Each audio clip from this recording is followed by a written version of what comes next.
Hi, Nachi.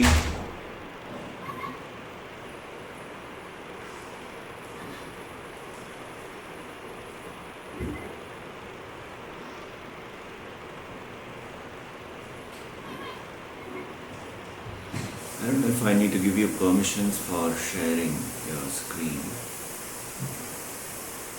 Can you try sharing, Abhijeet? Sure.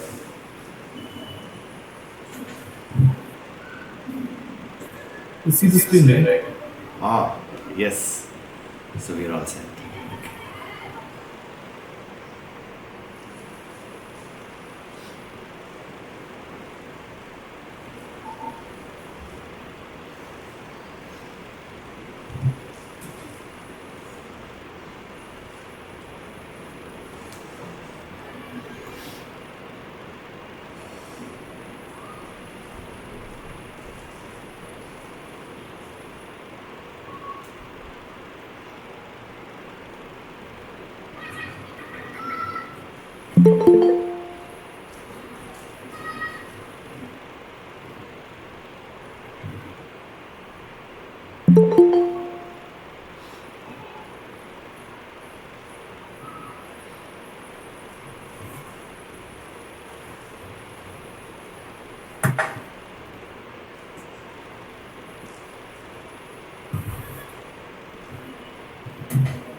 We have 8 here, Abhijeet. Sure. More coming in. Mukesh. Mhm.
So we start, Abhijeet. Yeah, I think we should. Meanwhile, I think people can still join. I have put a message on the group anyway. Ah, So let's see if people can. I guess people are still figuring out where the meeting link is. But if somebody approaches oh, you, really? just Let me forward get my them. mobile as well. Yeah. So I have forwarded the link to a couple of people who wanted to join in. And I think Gopal has already forwarded the link on the group, but I think might have to scroll it. But anyhow, let's begin. Uh, okay, so for those who haven't met me, I am Abhijeet. I have been doing world watching for I don't know, last 14 years maybe. Uh, so this was, I don't want to call it a recent trip, but this was one of the most memorable trips that I had in 2022. I'm audible, right? By the way? Yes, you are. Okay, perfect. So, yes, so yeah, so this was a trip that I had planned while I was still working in Bangalore as a teacher related science, and I had a few colleagues who then wanted to go out for some serious birding somewhere else and not around Bangalore. So we had a relatively small trip for I think 6 days between 24th and 29th of October 2022, where we covered a bit of Assam and largely Arunachal Pradesh. In Arunachal Pradesh, we decided to go to Mishmi Hills rather than the other parts. So there are Dibang Valley Wildlife Sanctuary, and there are Dibru Site Goa. There is Namla Falls, Tawa, lots of Eagle West. Is that one of the best places to visit? Since this was ours, this was a very first visit to Northeast. So we decided to take Mishmi Hills, which was a fantastic trip overall. Um, just to give a perspective of, just to give maybe what places we went. Mishmi Hills is there are a range of hills over there, which some of the parts fall into sanctuary, some parts are protected forest, and some of the parts fall into army area. So it's a very tricky location. The way we did it was we started. So since we wanted to go in October, we started preparation in July itself. That was when we started discussing with the local guides. His name is Anupam and he is from Assam. The plan that we executed was as follows. We started from Bangalore, we took a flight to Kolkata, and from Kolkata, we took a flight to Dibrugarh. So Dibrugarh is the last easternmost domestic airport that we have. Easternmost domestic airport where Indigo flights do go. So we took that, and while returning back, also the same Dibrugarh to Kolkata, back. From Dibrugarh onwards, Anupam had arranged a couple of vehicles for us, which we took around to do a bit of bird watching. So the route that you would see. So first we did from Dibrugarh to towards Rohing. So this is the kind of just to give you a sense of map. So that's where the Bangalore is. That's where Arunachal Pradesh is. There is no point in calculating the linear distance, but anyhow. That's the point in the inset that you see is called as Mayuriya Pass, which is the highest peak over there, Mishmi Hills. From there, the China border is, I think, 30 kilometers, 30, 40 kilometers. Myanmar border is around, I think, 100 kilometers. So we were that close, and you can see the place called Rohing over there. So Rohing is the place where you would have your first base, and from there you operate further. So from Rohing onwards, Rohing east, north, eastwards, these are all large hills all around, which are essentially the Mishmi Hills. It is named after the Mishmi tribes, and a couple of Mishmi people were with us, and these are the people who are known for their knowledge about these all amazing birds that are around. And it's good to have these local people around us. Again, this was the general path. I don't know if you can see the blue line over here. So that was the general path that I took for the bird watching area. And this bird watching was partly done on foot, partly was done within the railway. Because if you have to cover certain areas, you have to take vehicles. And of course, I mean, you can take bikes. We did see some bikes over there, but it's advisable to go with four-wheelers because you have gears with you. It's good to have company with you when roving around. Because some of the areas fall under army, and in some areas it is not allowed to take photographs also. So there are certain restrictions. In fact, when you go from Assam to Arunachal Pradesh, before going, there is a checkpost where they do check all your papers. So Anupam was very helpful in getting some of the clearances done for us, for which I think they required the basic KYC documents, which you submit to them well before. So that's one of the reasons why you should plan a trip in Northeast well early. So since we wanted to go in October, we started preparing only in July. And that preparation includes everything. If you have certain health conditions, maybe some areas are hypoxic, but particularly at Mayuriya, so you should prepare for that. It's damn cold over there, and in fact, in October we did not expect any rains, but it rained really heavily, which made the entire region very misty, and it was very cold. In fact, in one of the places where we stayed, in the night it went so cold that we had to use, I mean, we had to sandwich ourselves between two mattresses. It was that cold. So the people who are very sensitive to cold, they're advised to either start preparing way before, so that to avoid any worse circumstances there. The other preparations include, if you go too much into the forest, then it's better to carry the lead socks with you. but there are beaches around. Of course, the clearances is something that I've already spoken about. It's always good to have a local person. I would always suggest that always take local people, not just Northeast, anywhere in India, wherever you want to go for any kind of wildlife safaris or maybe bird watching or whatsoever. Always take the help of the people. They know the ways, they know the local language. Local people know them. You are still a stranger for them, no matter how good you are, no matter what best nature you are as a person. But they don't know you. So it's best to have a local person along with you so that all the hurdles can be sorted out very well at once. So maybe while you're on trip, you have a peaceful thing to do on the road. So this was the path that we followed for bird watching, and it was done at random. There was no plan as such. But our first base was at Boeing. It's called as Frogmouth Camp. And the second base for us was much ahead in the hills, which was called Coffee House. I'll show the photographs.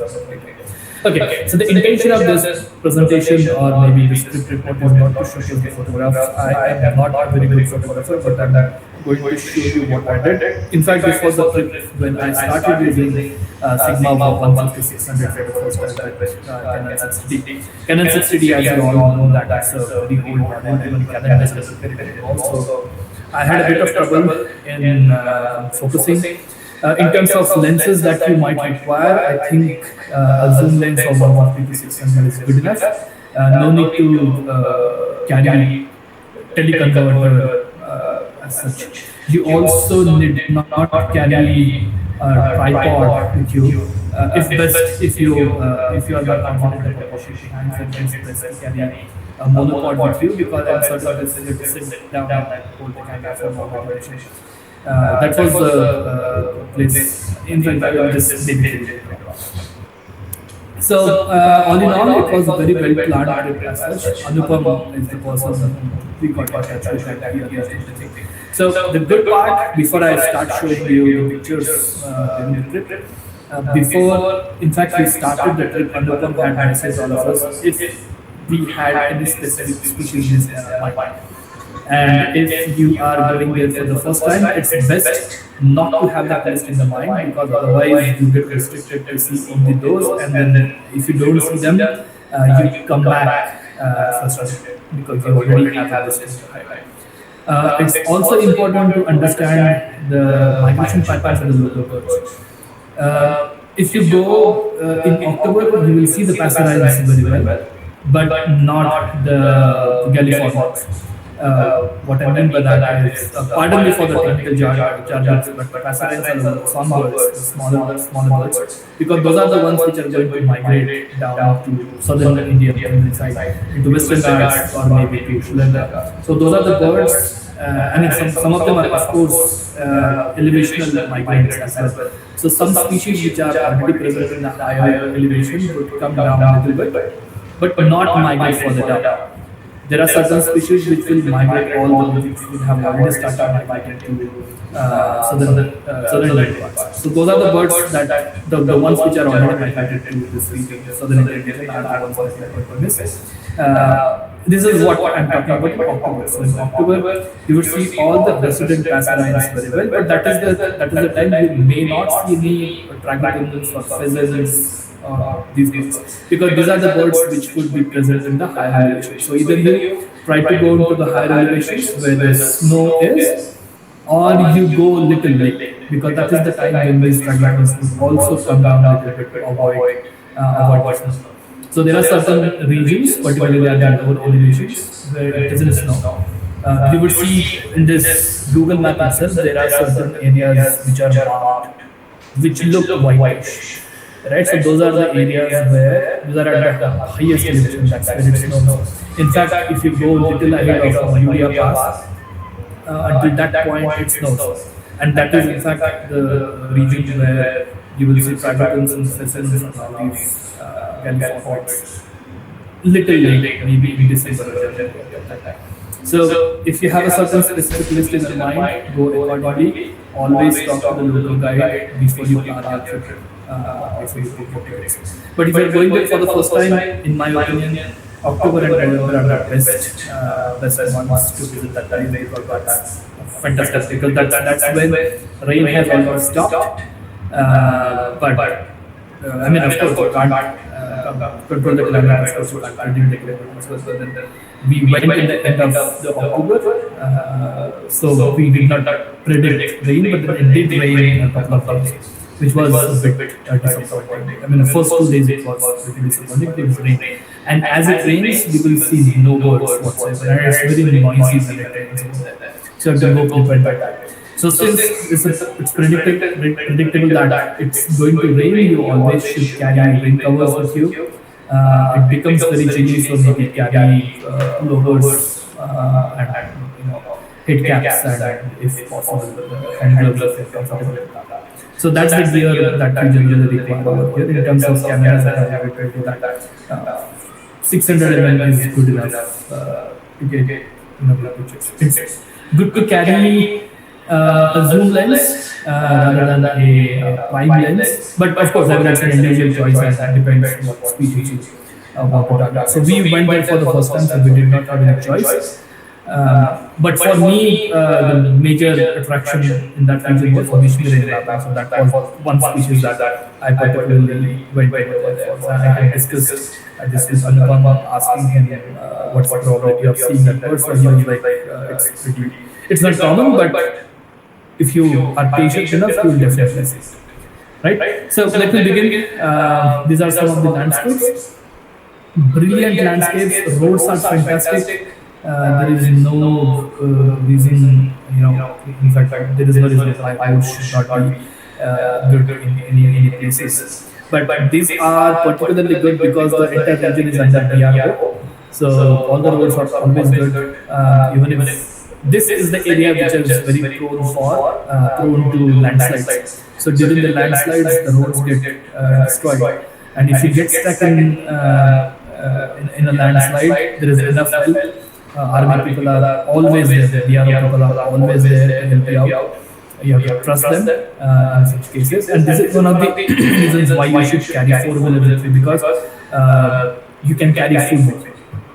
In fact, Anupam and his team was kind enough to carry a small stove, a few packets of Maggi, bunch of eggs with us, so that if we get stuck somewhere, feel hungry, we eat it. It's very obvious that there are not going to be the roadside restaurants over there. So you should also be prepared for that, because you're not going to get hungry. Another interesting thing that we, being from Peninsula region or from southern India, over there in Arunachal Pradesh, the day starts at 5 o'clock in the morning. It's a nice, bright 5 o'clock in the morning, and the day ends by 5 o'clock or 6 o'clock. It starts getting darker by 5 o'clock, or maybe in fact 4 o'clock. So you should be prepared to have a bit of change in your circadian little bit. So you have to get up early and maybe sleep early. And if you all the night bird watching that can happen, particularly owls and nightjars and foxes, can be done at 7 o'clock. And then once you're done, have food, go to sleep. That's the best way to be there. And then of course you can stay longer, but it's not advised to go on the roads on your own for several other reasons, particularly for the army. So this is the landscape that you will see. It was very risky when we went there, so which makes it very troublesome, and it's not only ideal climate for photography.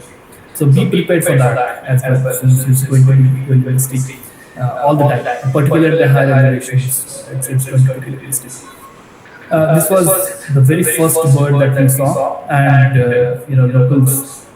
This is the Indo-Chinese roller, of course. This was not a separate species earlier. Locals say that if you start your birding with a roller, or maybe if you see an owl as a first species, it's a good luck. But I don't know how true it is. They probably just told us to keep our morale boosted. But yeah. So, these are the interesting stuff that have happened with us. So it's an Indo-Chinese roller. There's a blue-throated barber, pretty common there. Crimson breasted woodpecker, male and female. there are even Darjeeling woodpecker resembles this one, so you have to be little sure about all this. You see these birds, we see them in the illustrations, we see them in the pictures, they are very different. So illustration is very different from the actual picture. This is a very small woodpecker. I had expected this to be a large one, but it was very small one. This is the Salvas Buster woodpecker. This is a relatively larger one. This is the Asian barred violet. This was life for me at the time. Got a good picture. This was the first, rather the second bird that I saw on the trip. The first one was the English and the second Asian barred violet. This was just outside the This was just outside the river. And you should keep your eyes open when the moment you land over there, because Dibrugarh onwards, it's a fantastic journey. You start seeing Eastern Himalayas when you approach going as such. Dibrugarh is still at the lower elevation, but then you still see some fantastic lowland birds there. So this was Asian barred violet. Okay, Himalayan Buddha. There is an interesting story behind this. As I told you, all the night birding happens at around 7 o'clock, 6 o'clock, at max 8 o'clock at night. Anupam was very confident that we would see Himalayan Buddha somewhere here, somewhere in a specific patch that we had already spotted them before. So we decided to take the vehicle in the night and patrol around a bit, very low speed. And Anupam and his team and a couple of Mishmi people around there, they know the area, they know the specific listing sites of this, particularly owls. As you all know, owls do not generally change the listing sites. So they know where this particular species is going to be. So we patrolled around, and one of our colleagues, who was not so acclimatized to the local weather, or maybe he couldn't cope up with changing the circadian rhythm, he actually fell asleep while we were patrolling the area, and he was sitting in the front seat. The moment Anupam spotted Himalayan Buddha, it was sitting on ground, on a bare rock. It was sitting on the ground. We could actually see it from the car itself and in the headlights. It was that open. And this man, one of our colleagues, because he fell asleep, he couldn't spot it, of course. He woke up in a hurry because of the reason was, so vehicles had stopped very suddenly, and he was also got excited.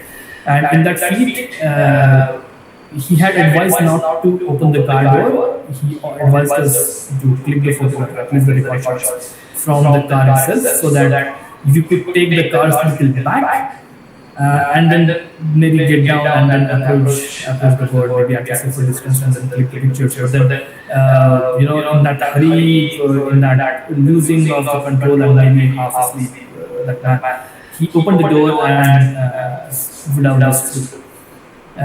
Thankfully, it just sat in the same tree where it was when the bare rock was placed, so we could click a picture. Another lesson that we learned from this is another colleague of ours. He had put his battery on charge, and he had forgotten to put it in the camera and go out and then click the bird. So he, in all that rush, he stepped out of the car without the battery in the camera. He pointed at this particular owl, and then nothing happened. So unfortunately, these are the two people who missed the sight. I mean, they saw the species, but then they were very disappointed of not having the pictures, because it stayed for only, I think, 10 or 15 seconds, after which it just flew much faster and we couldn't spot it. So why I kept saying that we should get acclimatized to the local weather as quickly as possible, because of such reasons. It does happen. I mean, it's not a mistake, but you have to be a little alert when you're out there. And we actually did bird watching 5 o'clock in the morning to 8 o'clock in the evening. So that was quite a long stretch without any sleep in the afternoon, without any, without any. I mean, we had a couple of meals,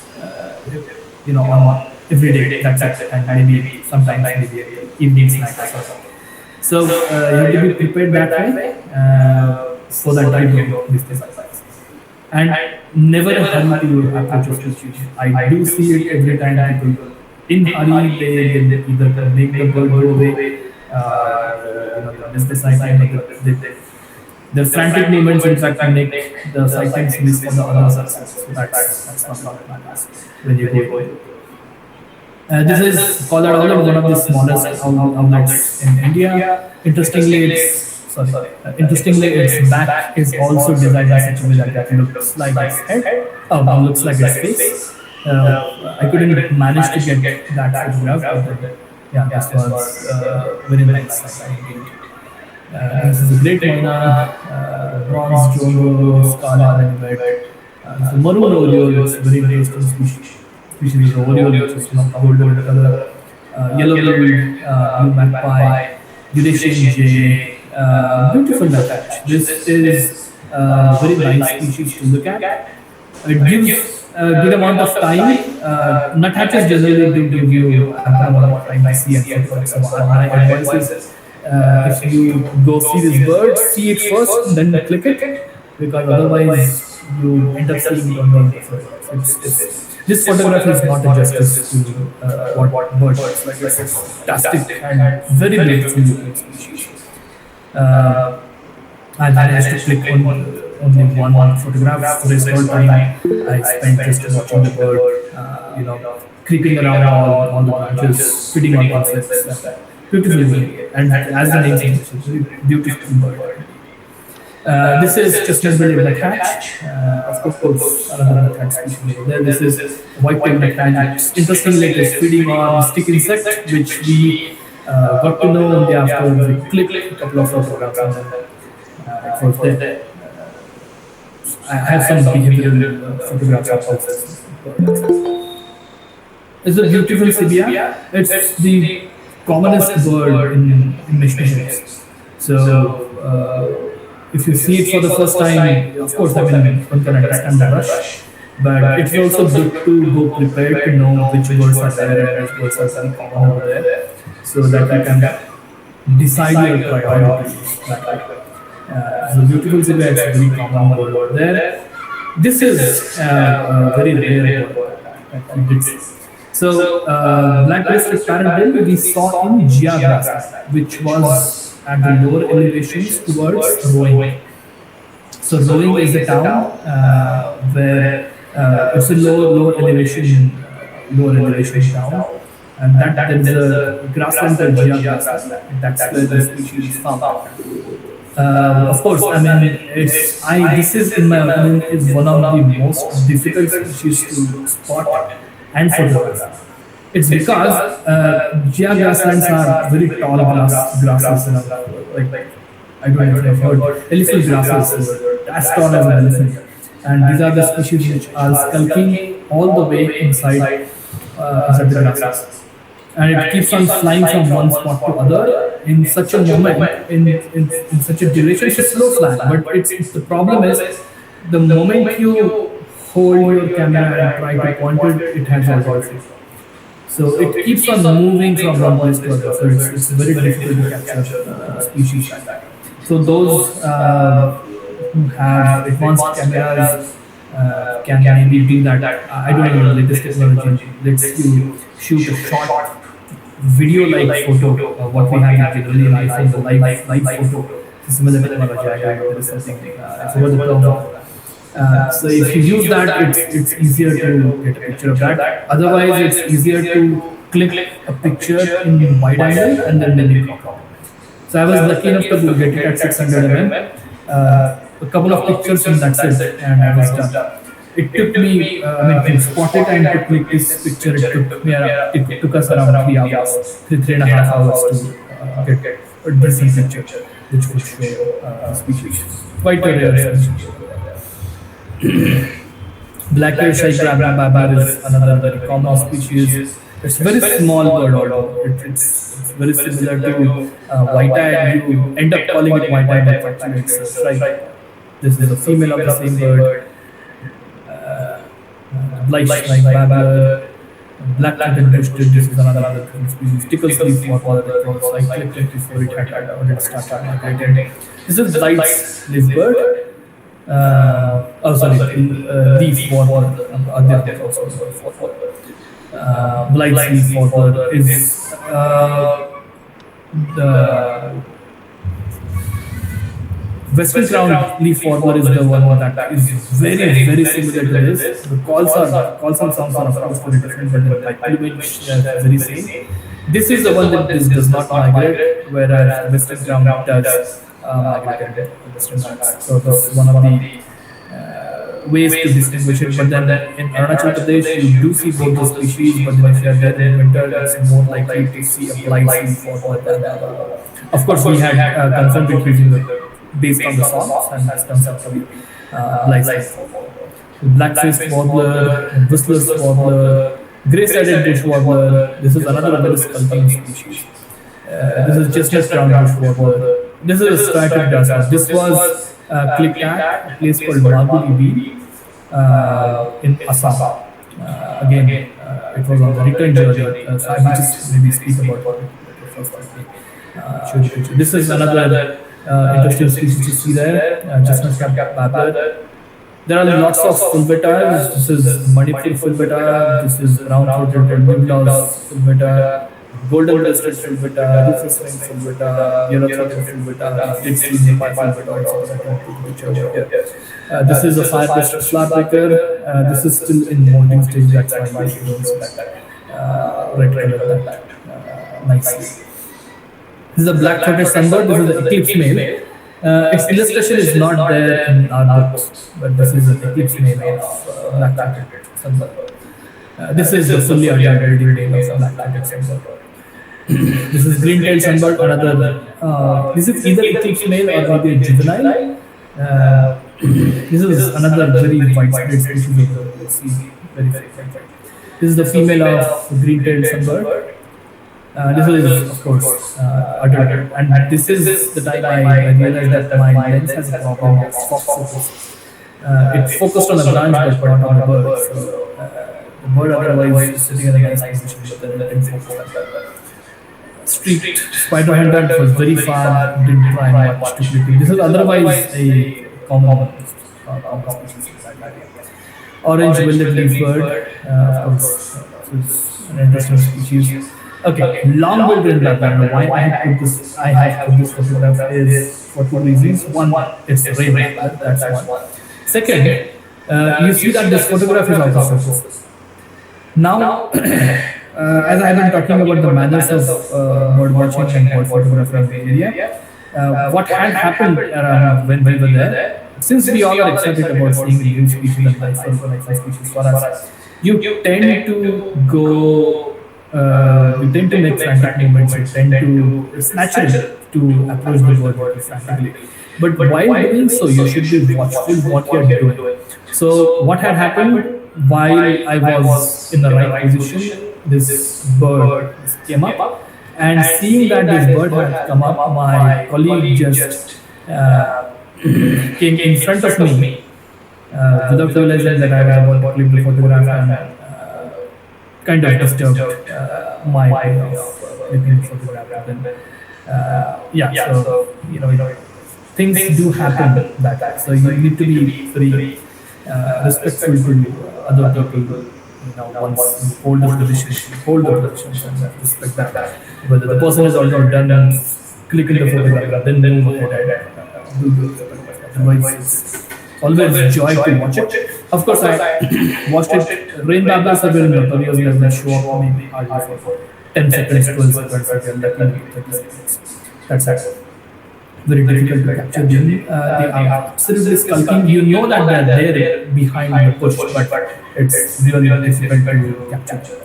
This is another wedge-billed babbler, bar-winged babbler, and this is the highlight, rusty-throated babbler, or now it's Mishmi. It's the endemic species. It was thought to be extinct until 2006, where it was rediscovered in 2006, and after that, it has been seen in a specific elevation, specific Anupam, who was our tour guide, knew very well the species. I'll show its habitat maybe in some time. I have a small presentation. This is Slender Scimitar babbler. This was another superb looking species, very skulking, as you know, all the scimitar babblers are from this country. This is string-breasted scimitar babbler. We had hard time taking this one, taking it out. There were also red-billed and coral-billed scimitar babblers. We heard the calls, but didn't put them, couldn't get them out. This is small Enkitia. Bath Minla. This is another very common species over there. It's very beautiful one, very common species. This is rusty-fronted barbing. This is streak-throated barbing. I'm so sorry, I'm rushing through all the photographs, but we can discuss them later because we are running out of time. We have 2010. So I just rushed through the photographs. Now, about these barbings, since we as a first-time goer, we do not generally pay attention to the species differences. These are very closely related and very similar looking species. My advice is to click every bird that you see around when you are in a tub. You know the species very well, yes, you should do that. And then for these two barbings, I was confused. And thankfully, I had clicked all the barbings that I had seen, so I confirmed that there are two species that I had captured. Very similar little barbings. They are present in the sea. This is quite large. This bird is very large. This is almost, in fact, a little larger than general duck. So you can get purchases. This is striated laughing fish. That was my first and maybe only laughing fish that I have seen. So it's white-necked Yuhina. This is stripe-throated Yuhina, and interestingly, this is that one species that will give you nice poses, and this is one of the most photogenic species. If you compare them even on Google, stripe-throated Yuhina, you see beautiful pictures of this particular species compared to all other Yuhinas. An interesting fact about this, going a little bit into science and phylogeny, Yuhinas are related to white-eyes. There is a family called Sisteropidae, to which all these Yuhinas are opponents and white-eyes belong.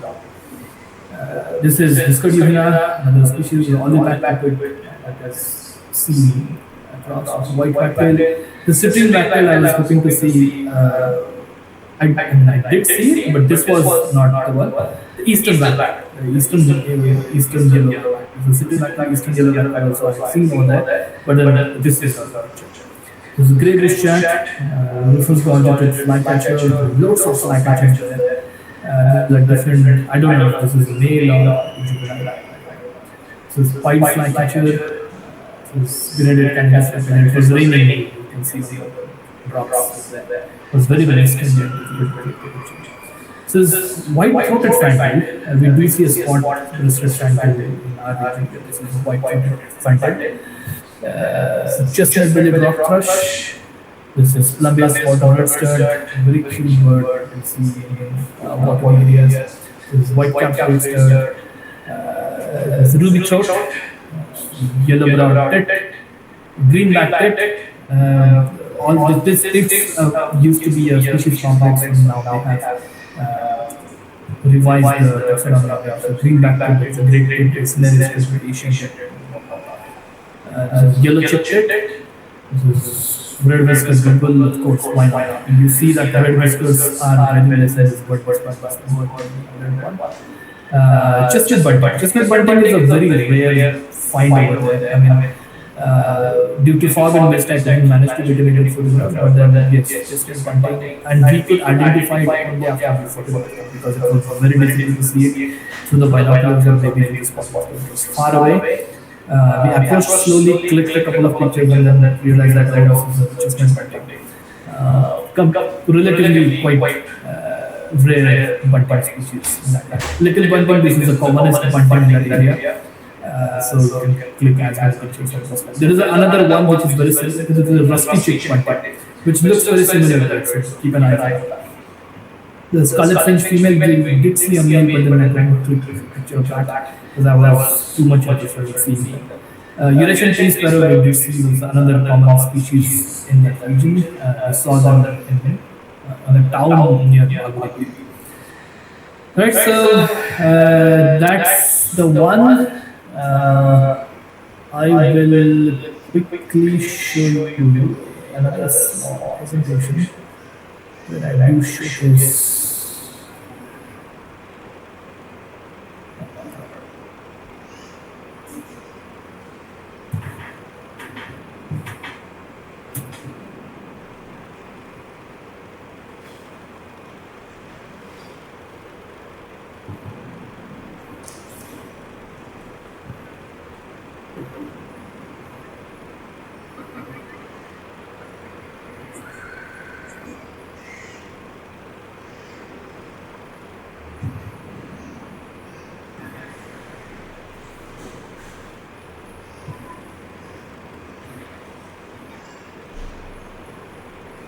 Do you see the presentation now? Yes, we can see your screen. So,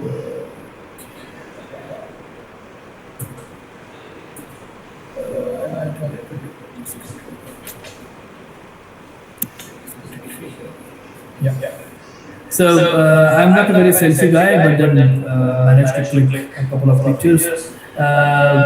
One of them, I don't know, I can't show the cursor, but then in the left photograph, Abhijeet, one we can see your browser. We can see your Windows Explorer. We can see your Windows Explorer.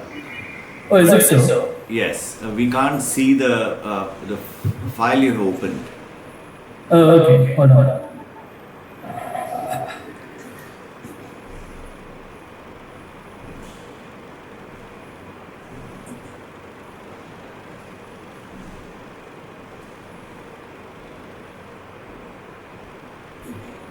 Okay. Can you see the entire scene now?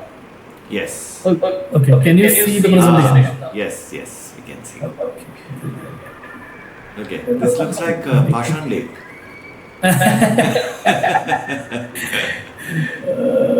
Yes. So, okay, is it still visible? Yes, yes, yes, Abhijeet. Okay, great. So I'm just going to show a few photographs. As I said, I'm not a very selfie guy, but then I managed to take a few. In the left photograph, the one with the cat is Anupam. The one with the goggles is the local Mishmi person. I forgot his name. But he was insisting that he wouldn't smile in the photograph because his eyes become small when he smiles. That was his worry for this entire photograph. But I made him smile, I cracked a joke and smile in the end.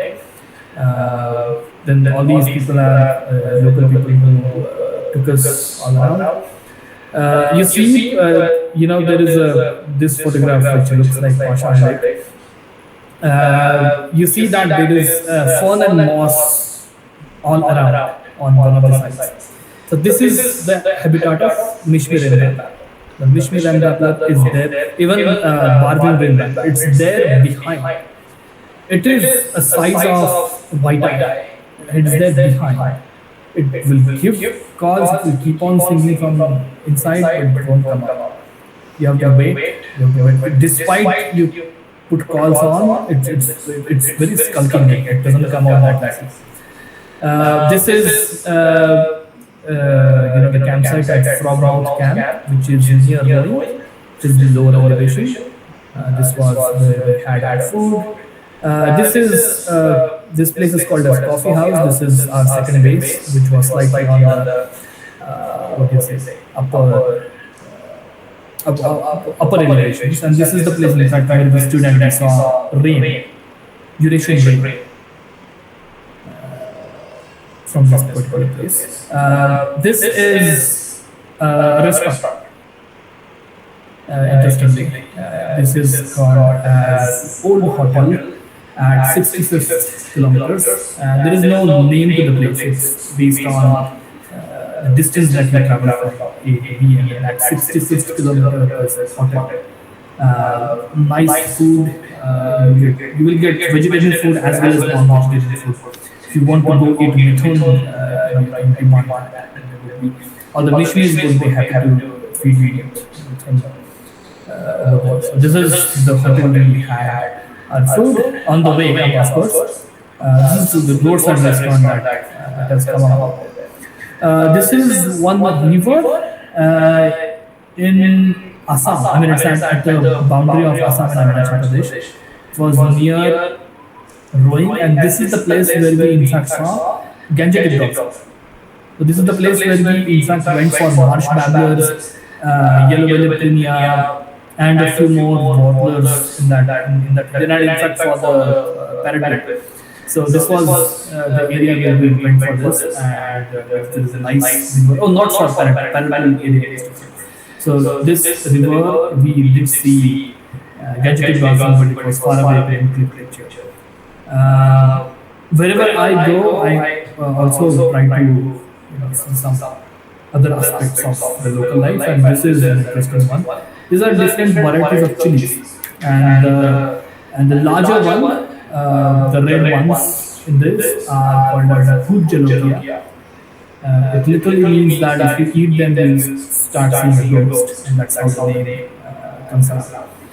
So those are the red chilies I had. To just give you a hint of the spice level, if you maybe cook a rice for maybe 5 people, you require 1/4 of the chili. That's in fact 1/8 of the chili. It's that spicy.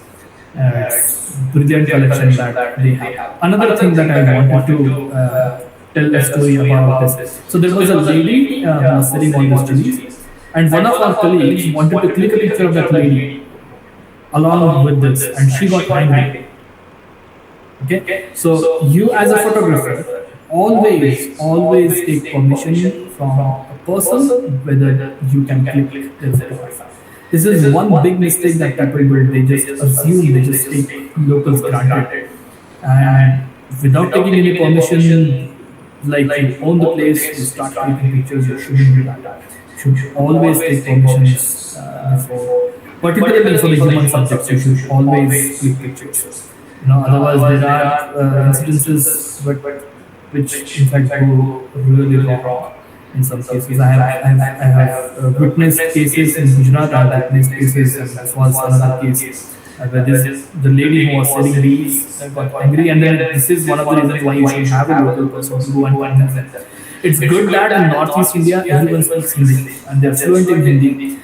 Many people in fact do understand English as well. But that's the problem that you might face elsewhere, where people do not understand Spanish or Hindi, particularly if you go some obscure places in Western Ghats. That's where people do not speak Hindi or English as much as I would like to. But thankfully, this lady did understand Hindi, and we had Anupam and two more Mishmi people with us, so they convinced her that this is not happening. So he didn't get beaten. So you should always take permission while you want to take pictures of. This is the place of Maguri Wheel. It's a nice wetland, and this was our place. So it is elevated because the water do come all the way to base of these particular huts. So that's why it's elevated. So nice place to be at. And this is one of the places where you do see Mandarin duck effects. We were hoping to see it, but then of course was not. Anyway, so that's it from my side. If you have any questions, I open for questions. I have already taken 5 minutes extra, but I started 5 minutes. So that's fine. Shoot, if you have any questions.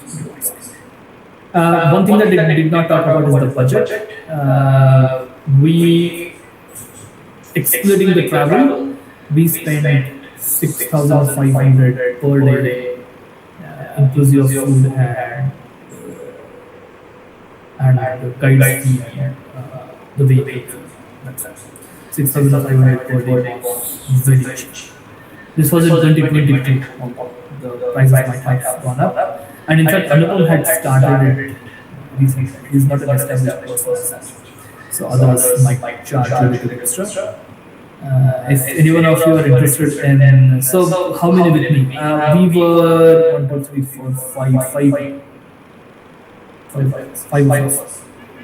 Was it 5 in the team that went birding with Anupam, or were there others?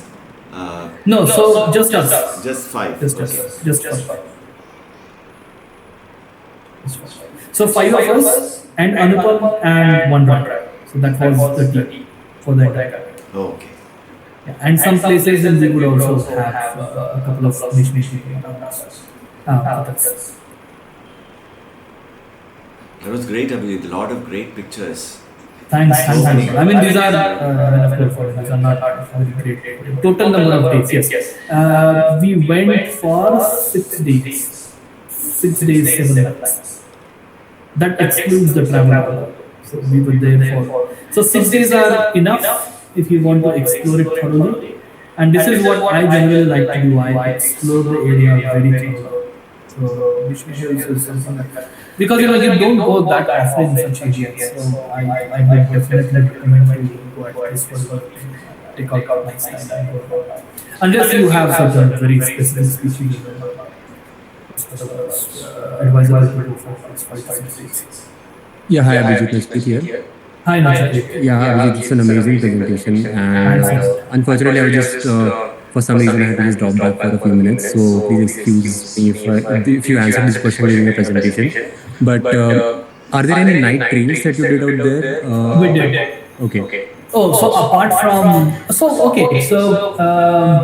it's not like a sanctuary or a protected area where you require to take a specific permission. That's one part. But yes, so we did go for every day. In fact, we were on field even after dark. So like I said, we started 5 o'clock in the morning and we ended the trip by 8 o'clock in the evening. So that covers maybe almost 3.5 hours of darkness. Where we did spot Hudson's crowd in one of the places, but we could not take a picture. We did see Milky Way on one of the places. It was fantastic. So in spite of it being so misty and dreamy, you did manage to get a clear sky light. It was like so we were actually in the cloud. So the cloud would become rain, and that's it. And it would become very clear. Nice. So and it's also so there is another aspect to it. If it rains very heavily in the night, and if it doesn't rain in the morning, there is a good chance that you will see birds more. Because the birds don't want to come out and feed as much. Right. Okay. I still have a couple of more questions. Sorry. Sure. So about herping, like, did you manage to do any herping while you were out there? And did you see any cool snakes, frogs, lizards, geckos, or anything?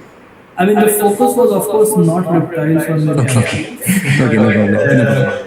But two things. Of course, I did spot a couple of frogs and I think one snake. I don't have pictures of the snake because I was not carrying this. I was not carrying the camera. It was raining in the night, and then I just went out with my umbrella hand. So I have the pictures of frog, but not the snake. Two different species. But then yes, good place for hopping as well. But it's better to go with permits. Okay. Night is a bit tricky. Understood. Yeah, makes sense. And finally, any mammal sightings? Like oh yes, we did hear gibbons. whole of gibbons, right? Yeah. We did hear gibbons. There are a couple of squirrel species around.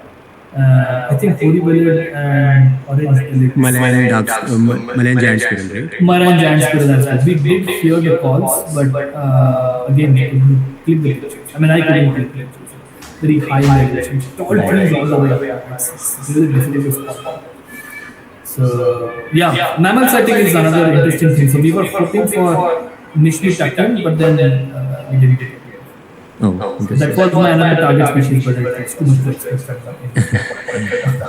Thank you so much. I have some more follow-up questions, but I will talk to you when I'm Drop me a mail. Yes. Okay. Thank you so much for the presentation. Absolutely. Abhay had some questions, Abhijeet. One second, Gopal. So there is one question by Abhay. What was the average day and night temperature? The night temperature went down till maybe 5 or 6 easily, and that it was again raining. So it was windy, it was raining. So the temperature at the field temperature was 5 degrees easy. And any support on medication? No pre-checks are required as such, but as I said in the beginning, if you are too sensitive to hyperpigmentation, you better take your medication that way. So if you are sensitive to cold, it's better to go prepared. But you don't require anything else as such. Medication support for, I mean, of course, the first aid support was given by the local team. There are no medical stores around, so you have to be very thorough with your preparation. Thankfully, we all did not. None of us, fell sick over there. Neither with food nor with the climate. One of our colleagues got tired because of carrying camera for 10 hours and then carrying it every day. So if you are not physically fit, then that becomes a problem. Start getting backache after days. So it's advisable to do that. In one of the spots where we missed the skeletal monal sighting by 1 day, but we sat there for 3 hours and didn't. There was one space which was in fact a landslide space. So the landslide had already happened and it has broken the road in such a way that there is a road and there is short, canal-like place below the road. So that's the place that skeletal monal uses to do foraging from up and down. So we were planning to sit there and try to see the skeletal monal and didn't see. And because one of our colleagues had got already some back pain, he couldn't sit there. And he was not carrying a motor.